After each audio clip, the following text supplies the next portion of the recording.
Good evening, guys. It's Tony back again, Horror in Todge, and we're on day 12 of 31 Days of Horror, so I'll get straight into it. So today I'm going to be reviewing Robert Eggers' 2019 hypnotic psychological horror movie, The Lighthouse. This is a nice addition from HMV, so I'll get straight into it and I'll tell you about the story and tell you what my thoughts of the film. So this one stars William Dafoe and Robert Pattinson, and basically it's about two lighthouse keepers on a New England remote island, and basically they're just looking after the lighthouse, tending to the lighthouse. But it's a crazy mix descends into absolute madness, this movie. So it's actually shot in black and white, which makes it wonderful to look at. Robert Eggers is such a visionary director. His visuals and attention to detail are second to none. I really like The Witch that he done, and I think this one was even better. It's just, it's so, I don't know, haunting tale. But basically, yeah. So Robert Pattinson comes to help William Dafoe's character on this island, look after this lighthouse, and he's doing all the mundane jobs, like cleaning where they're staying, putting coal into the lights to get them going, and the furnace, such as that, doing all sort of coal huddling, carrying heavy gasoline bottles around. The year's 1890. And it's just a very bleak movie. It's really dark. The aspect ratio on this is something really strange. It's like it draws you in. What is the aspect? Sort of 16 by 9, 119 by 1.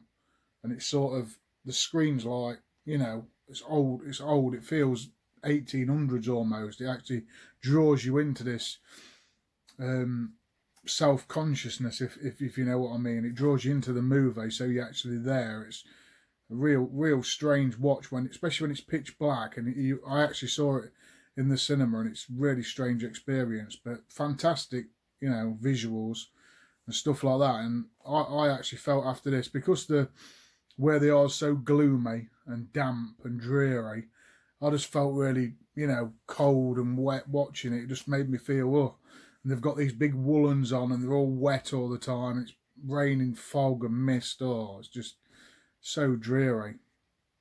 But the two actors in this, Dafoe and Pattinson, are fantastic. I think it's Pattinson's best work, and it's up there with Dafoe's best work. It's just, they're so good, they bounce off each other. So Pattinson's character is really shy to begin with. He don't like talking much. And Dafoe's character, after they've had the nighttime meal, their supper or tea, starts to drink like a whiskey or some sort of spirit, and he starts to get really loud and he just wants to talk all the time. And Robert Pattinson's character's a bit, shy off, and in the end he starts drinking. In the end he starts coming out of his shell, and you start to, see what secrets lies within him. I'm not going to say too much, because it's one of those films again where it's your own interpretation what you get out of the movie. So it's not black and white. It doesn't say, this is the beginning, this is the end, this is the end of the story, that's what happens, live happily ever after, die or whatever. You've sort of, it's not like that. It's not, Robert Eggers is never like that in his first two films anyway, but it's sort of your own interpretation. And basically it's just about them two, loneliness and being isolated, and basically going absolutely insane. They just play it so well. Like, they just start to, every day they're on there, they're meant to be on there for like 4 weeks, and they're just sort of losing their mind a little bit more, and sort of, I don't know, suspicious of each other, because Dafoe is always in the lighthouse, so he's always on the light, and he won't let Robert Pattinson up there. He keeps trying to go up there, and he's like, no, you've got to stay down there, do the cleaning and stuff. And he's just really wants to know what's in there. And like, he's looking out the window at night time to see the lighthouse where he's staying. and Defoe's character's like getting naked up there. You can see from a distance. He's thinking, what is happening in here? So he's just like really sort of suspicious and stuff, and he's thinking.